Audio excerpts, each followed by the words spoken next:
এখন 2 এর গ নং সরল অঙ্কটি করব। চলো তাহলে অঙ্কটি সমাধান করি। তাহলে আমরা এখানে সরাসরি কাজটা করতে পারি। দেখো আমরা যদি 6.35 কে এ ধরি তাহলে এ গুণন এ প্লাস 2 এ এবং এখানে 3.65 বি ধরি। দেখো 3.65 3.65 দুইটা আছে, তাহলে বি গুণন বি অর্থাৎ বি স্কোয়ার। আমরা এটাকে সরাসরি লিখতে পারি 6.35 দুইটা আছে আমরা স্কোয়ার দিতে পারি প্লাস 6.35 ইন্টু 3.65 প্লাস এখানে 3.65 দুইটা আছে, তাহলে লিখতে পারি 3.65 হোল স্কোয়ার দিতে পারি। যদি দুইটা আছে আমরা স্কোয়ার দিতে পারি। দেখো এ square plus 2 A B plus B square, তাহলে কী লিখতে পারি আমরা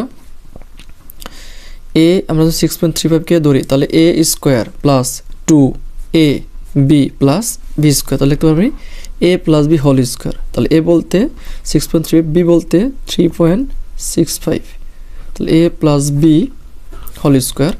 যেটা যোগ করি আমরা এরকম হবে 10 হোল স্কোয়ার, বেরোবে আমাদের 100।